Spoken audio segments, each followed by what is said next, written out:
पिताजी की हालत बहुत खराब है। मेडिकल वाला हिमांशु को पर्चे पर लिखी हुई दवाइयाँ दे देता है। हिमांशु दवाइयाँ लेकर जल्दी से रोते हुए अपने पिता के कमरे में जाती है। अरे अरे, बेचारी जल्दी में पैसे यहीं छोड़ गई। भाई साहब, वो लड़की 3 नंबर वार्ड में है, क्या आप ये पैसे उस तक पहुंचा दोगे? जी भाईजान, क्यों नहीं, आप हमें दे दीजिए, पैसे हम देकर आते हैं। पता नहीं बेचारी को इन पैसों की कब जरूरत पड़ जाए। इतना कहकर अरशद वार्ड नंबर 3 में से उस लड़की के पास जाता है, लेकिन उन दोनों को बात करते और रोता देख वो कदम कमरे से पीछे फेर लेता है। पिताजी, पिताजी आपको कुछ नहीं होगा, डॉक्टर बस आते ही होंगे। अरे पगली, मेरा तो समय पूरा होने वाला है, मुझे तो बस तेरी फिक्र है। मेरे सिवा तेरा इस दुनिया में कोई भी नहीं, मेरे बाद तू इस कलयुग सी दुनिया में कहाँ भटकेगी। दोनों बाप बेटी बहुत रोते हैं। तभी अरशद अंदर कमरे में हिमांशु के पास आकर कहता है, माफी चाहते हैं, लेकिन क्या हम आपसे कुछ गुफ्तगू कर सकते हैं? दरअसल आप ये पैसे काउंटर पर छोड़ आई थी। अगर आपकी इजाजत हो तो मैं आपसे कुछ पूछ सकता हूँ? कौन हो आप? आपको क्या काम है? क्या हुआ आपके पिताजी को? मेरे पिताजी का कैंसर लास्ट स्टेज पर है। आप हौसला रखिए, सब ठीक हो जाएगा। आप ऐसे करेंगी तो आपके पिताजी को कौन संभालेगा? दोनों बातें कर रहे होते हैं कि तभी अचानक हिमांशु के पिता को तेज दर्द उठता है। अरशद का हाथ हिमांशु के हाथ में रखते हुए कहते हैं, बेटा, मेरे पास अब और वक्त नहीं है। इस गरीब बूढ़े बाप को अपना समझकर मेरी बेटी से शादी कर लेना, ये मेरी आखिरी इच्छा है। तुम एक अच्छे घराने के लड़के लगते हो, तुम्हें देखकर मैं समझ गया हूँ, तुमसे ज्यादा अच्छा ख्याल मेरी बेटी का कोई नहीं रख सकता। बेटी, मेरी आखिरी इच्छा को मरते हुए तुझे पूरा करना है। इतना कहकर हिमांशु के पिताजी अपनी आंखें बंद कर लेते हैं और दुनिया को अलविदा कह देते हैं। हिमांशु पिता के सदमे से नहीं निकल पाती और अरशद को कुछ भी समझ नहीं आ रहा था कि वो क्या करे। वो अपनी अम्मी को फोन करके सारी बातें बताता है, लेकिन लड़की के हिंदू होने वाली बात को छुपा लेता है और हिमांशु से कोर्ट मैरिज करके उसे अपने घर ले आता है। हिमांशु इस बात से अनजान थी कि अरशद एक मुस्लिम लड़का है। सलाम वालेकुम अम्मी जी, कैसी हैं आप? वालेकुम अस्सलाम मेरा बेटा, अल्हम्दुलिल्लाह हम अच्छे हैं। सना, सना बेटा, जरा अपनी भाभी जान के लिए पानी तो ले आइए और अपने भाई जान के लिए भी। ओहो, माशाअल्लाह माशाअल्लाह, हमारी बहू तो बहुत ही खूबसूरत है, किसी की नजर ना लगे हमारी बहू को। अस्सलाम वालेकुम भाभी जान, ये लीजिए पानी पीजिए। हिमांशु को कुछ समझ नहीं आता और वो कोई जवाब नहीं देती। क्या नाम है हमारी प्यारी सी बहू का? जी अम्मी, वो हिमा, हिना नाम है इनका। अपना नाम हीरा सुनकर हिमांशु नजर उठाकर देखती है तो शमीना और सना ने सर पर हिजाब बांधा हुआ था और उनके बात करने के तरीके से समझ में आ रहा था कि एक मुस्लिम परिवार है, लेकिन वो आंखों में आंसू लिए चुप्पी बांधे रखती है। बेटा, आप सफर में थक गई होंगी। सना, अपनी भाभी जान को जरा उनके कमरे तक तो छोड़ाओ। सना हिमांशु उसके कमरे में छोड़ देती है। कुछ देर बाद अरशद कमरे में आता है तो वो देखता है कि हिमांशु रो रही थी। मुझे लगा आप एक अच्छे इंसान हो, लेकिन आप तो झूठे निकले। इतना बड़ा सच आपने मुझसे छुपाया। नहीं रहना मुझे आपके पास। आप मुस्लिम लोगों के साथ मुझे एक पल नहीं रहना। मैं भी बाहर जाकर सबको सच बता दूंगी। देखिए हिमांशु जी, हमें पता है आपको ये सब देखकर और सुनने के बाद बहुत दुख हुआ है, लेकिन हमें आपको ये सब बताने का बिल्कुल मौका नहीं मिला और आपके पिता के जाने के बाद आपकी हालत बहुत खराब हो गई थी, जिससे हम आपको अकेले नहीं छोड़ सकते थे। ये शादी आपके पिताजी के वचन की वजह से करनी पड़ी हमको। मुझे आपकी एक बात नहीं सुननी। मैं अभी के अभी इस घर से जा रही हूँ। मुझे नहीं रहना आपके साथ। देखिए, ऐसा मत करिए, आपसे हम दरख्वास्त करते हैं। हमारी अम्मी ना हार्ट पेशेंट है, वो ये सब बर्दाश्त नहीं कर पाएंगी, तो हम आपसे दरख्वास्त करते हैं उनको कुछ मत बताइएगा। अरशद हिमांशु को समझाता है कि तभी हम आपको कभी हाथ भी नहीं लगाएंगे और जब हमें लगेगा आप खुद को संभाल सकती हैं, हम आपको तलाक भी दे देंगे, लेकिन तब तक आप यहीं रहेंगी। हिमांशु मन में सोचती है कि मुस्लिम लोग कैसे होंगे, क्योंकि वो अपनी सहेली रीमा से सुना था कि मुस्लिम लोग अच्छे नहीं होते, लेकिन वो फिर भी अरशद की बात को मान लेती है। और ऐसे ही अगले दिन, बेटा बहू, क्या बात है, आप हमसे जरा खफा लग रही हैं। जब से आई हैं ना सलाम ना दुआ। कोई बात है तो आप हमसे बताइए। नहीं माँ जी, ऐसी कोई बात नहीं है। बेटा, हम आपकी अम्मी जान हैं, लेकिन आप हमें माँ जी क्यों बोल रही हैं? हमारे यहाँ तो कोई माँ जी नहीं बोलता, क्या आपको पता नहीं है? हिमांशी शमीना की बात सुनकर सोच में पड़ जाती है, क्योंकि उसे तो इस तरह बोलना आता ही नहीं था। नहीं, वो क्या है ना, मेरी माँ तो बचपन में ही चल बसी थी और पिताजी भी नहीं रहे और घर परिवार में मेरा कोई भी नहीं था, इसलिए किसी ने कुछ सिखाया ही नहीं। कोई बात नहीं बेटा, अरशद ने हमें सब बता दिया है। आपके अब्बू का इंतकाल सुनकर हमें बहुत दुख हुआ है। वाकई अल्लाह आपको हिम्मत दे। आप हमें अम्मी, माँ, जो भी आपको अच्छा लगे आप हमें वही कहकर पुकारें। ठीक है माँ जी, मतलब अम्मी जी। कोई बात नहीं भाभी जान, हम आपको सब सिखा देंगे। ऐसे ही बात करते हुए दोनों हंसने लगती हैं और हिमांशु को सब कुछ अजीब लगता है। शाम हो जाती है और सभी लोग खाने के टेबल पर आते हैं। हे भगवान, ये सब क्या? नॉनवेज? बेटा हिना, आप ऐसे क्यों बैठी हैं? उठाइए अपनी प्लेट, खाना शुरू करिए आप भी सबके साथ। जी। हिमांशु अपनी प्लेट में नॉनवेज ना लेकर वेज खाना लेती है। अरे भाभी जान, आपने नॉनवेज नहीं लिया? तभी अरशद हिमांशु की साइड लेते हुए कहता है, सना, वो ना आपकी भाभी नॉनवेज कम खाती हैं, डॉक्टर ने इन्हें मना किया हुआ है। कोई बात नहीं बेटा, जो आपका दिल करे आप वो खाओ। घर में अरशद और सना ही खाते हैं चिकन, वरना हमें तो जरा पसंद नहीं ये सब। शुक्र है भगवान तेरा, बच गई आज तो मैं। ऐसे ही कुछ दिन और गुजरते हैं और शमीना और सना हिमांशु को बिल्कुल भी महसूस नहीं होने देते कि वो इस घर की बहू है और वो उसे बहुत प्यार करते हैं। पता नहीं ये मुस्लिम लोग मूर्ति क्यों नहीं रखते, अब मैं पूजा कैसे करूंगी? सुनो, आपके घर में कोई मूर्ति नहीं है क्या?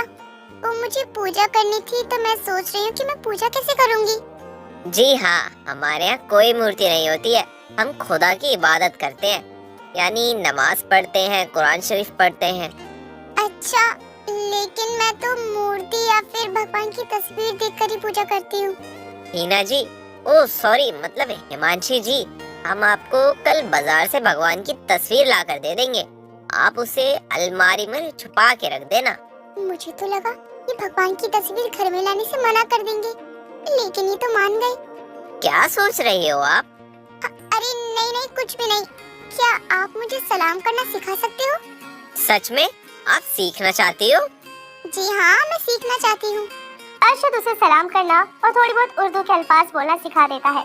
ऐसे एक दिन सुबह 5 बजे अरशद घर में नमाज पढ़ रहा होता है। हिमांशी की आंखें खुलती हैं और वो उसे नीचे जाए नमाज पर बैठा देखकर डर से चिल्लाने लगती है। ये भगवान, ये सुबह सुबह यहाँ कौन बैठा है? तभी अरशद सलाम फेरकर हिमांशी से कहता है, हिमांशी जी, ये हम हैं, अरशद, हम नमाज पढ़ रहे थे। क्या पढ़ रहे थे आप? मुझे कुछ समझ नहीं आया। नमाज यानी अल्लाह की इबादत करना, जैसे आप में पूजा करते हैं ना, तो वैसे ही हम में अल्लाह की इबादत करते हैं। ओह अच्छा। ऐसे एक दिन शमीना अरशद से कहती है कि वो हिना को कहीं बाहर घुमा लाए। ये बात अरशद हिना को बताता है। देखो, वो आपके में क्या होता है, वो काले से रंग का पहनते हैं ना, कुछ बड़ा सा, वो मैं सब पहनकर तो बाहर नहीं जाऊंगी। अगर चलना है ना तो ऐसे ही चलना है। हम या अम्मी आपको कुछ नहीं कहेंगे, आपको किसी भी तरह की कोई जहमत नहीं होगी, मतलब कोई परेशानी नहीं होगी, बस जैसी हो बहुत अच्छी हो, आपको बदलने की कोई जरूरत नहीं है। हमारा मजहब किसी को बदलने का हुक्म नहीं देता। हिमांशी जी, अरशद की ऐसी बातें सुनकर हिमांशी मुस्कुराने लगती है और दोनों साथ घूमने जाते हैं, वक्त बिताते हैं और ऐसे ही आते हुए हिमांशी को मंदिर दिखता है। वहीं बगल में एक दरगाह भी होता है। सुनिए जी, मुझे मंदिर जाना है। हाँ क्यों नहीं, चलो। क्या आप भी मेरे साथ मंदिर चलोगे? हाँ जी, क्यों, क्या हुआ? मंदिर में जाना कोई गुनाह तो नहीं है। अल्लाह यानी भगवान सब एक ही है, बस उसे याद करने का तरीका अलग है। इतना कहकर दोनों मंदिर जाते हैं और पूजा करके बाहर आते हैं। हिमांशी जी, आप यहीं रुकिए, हम दरगाह होकर आते हैं। मैं यहाँ क्यों रुकूं? जब आप मेरे साथ मंदिर जा सकते हैं तो मैं आपके साथ दरगाह नहीं जा सकती। ऐसे ही कुछ दिन गुजरते हैं। गुजरते वक्त के साथ दोनों एक दूसरे का ख्याल भी रखते हैं और एक दूसरे को पसंद भी करने लगते हैं, लेकिन वो इस बात को कभी एक दूसरे को नहीं कह पाते। हिमांशी को ससुराल में घर जैसा प्यार मिलता है और एक दिन बिना बताए हिमांशी की तेज जेठानी अचानक से एक दिन मुंबई से ससुराल आती है। सलाम वालेकुम मम्मी जान। वालेकुम अस्सलाम बेटा, कैसे हो आप? आज कैसे आप तशरीफ ले आई हमारे घर? वो भी इतने सालों में। वो भी बिन बताए, ना कोई खैर खबर। सब खैरियत तो है ना? और जावेद कहाँ है? नजर नहीं आ रहा कहीं। अम्मी जान, अल्लाह का शुक्र है कि सब खैरियत से है। वैसे हमारा मन कर रहा था इसलिए हम आपसे मिलने आ गए। वैसे हमारी देवरानी जी कहाँ है? दिख नहीं रही। तब हिमांशी बाहर आती है।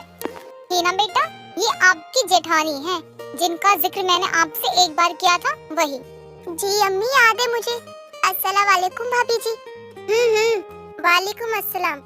बहू दिखने में तो अच्छी है। इतना कहकर शमा वहाँ से चली जाती है।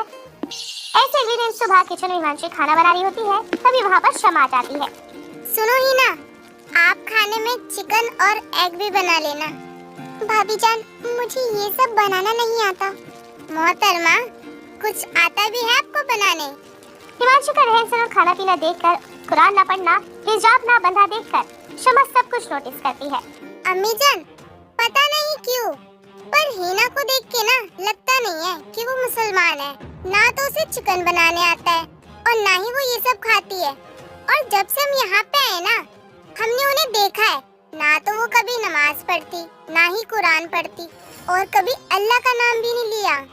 बेटा देख, हीना की जिंदगी में बहुत से ऐसे मसले रह चुके हैं, उनके पास हमारे जैसा कोई नहीं था सिखाने और समझाने वाला, तो उसे ज्यादा इस बारे में पता नहीं है।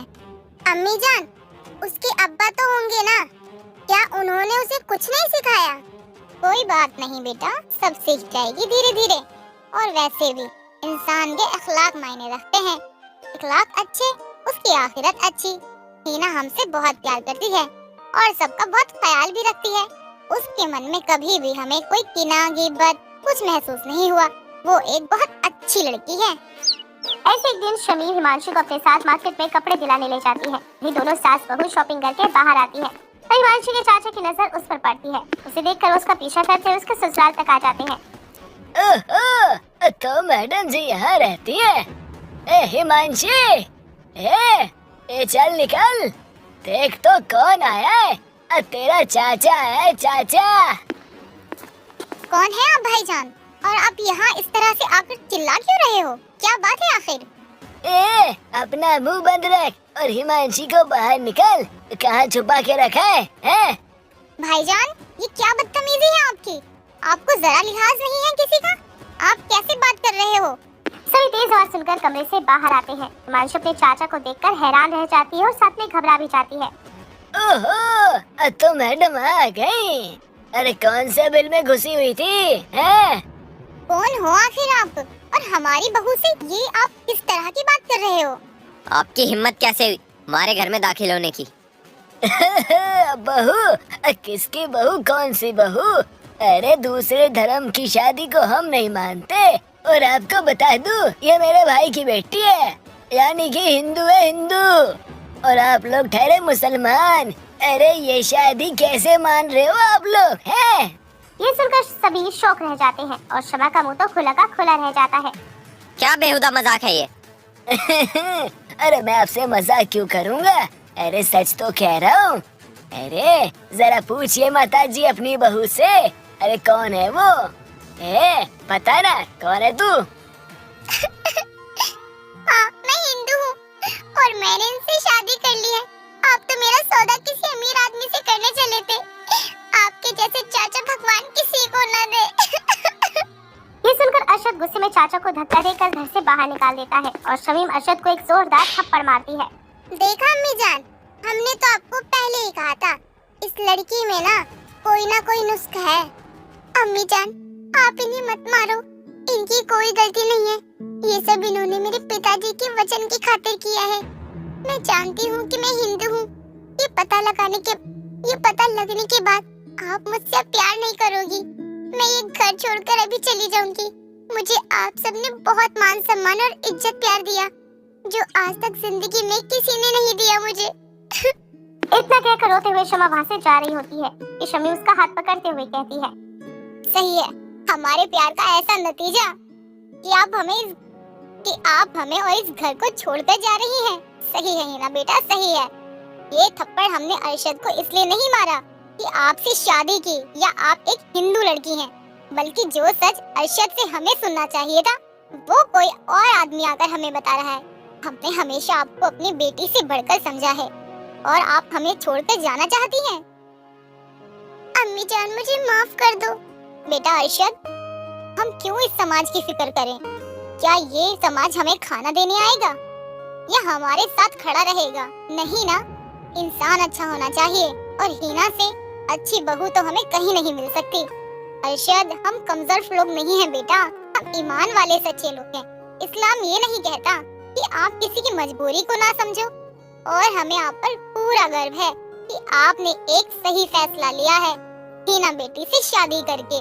बेटा हीना, आप जैसे रहना चाहती हो वैसे रहो, आप पर कोई भी पाबंदी नाजिल नहीं है, क्योंकि मोहब्बत और रिश्ते इंसानियत से चलते हैं, धर्म से नहीं। हमें लगा आप गुस्सा हो जाएंगी, इसलिए हमने ये सब छुपाया आपसे। गुस्ताखी माफ कीजिए अम्मी जान। ठीक है बेटा, हम आपको माफ तो कर देंगे, लेकिन आपको भी अपना असली नाम बताना होगा, तभी तो हम आपको आपके असली नाम से पुकारेंगे। क्यों, सही कह रहे हैं ना हम? हीना नाम तो हमें भी अब अच्छा नहीं लग रहा। सभी हंसने लगते हैं और वहीं शमा ये सब देखकर मुंह बनाती हुई अपने घर वापस चली जाती है और सभी साथ में खुशी खुशी रहने लगते हैं। और हिमांशी भी दोनों धर्मों का पालन करती हुई अपने परिवार के साथ खुशी खुशी रहने लगती है। दोस्तों, अगर आपको ये कहानी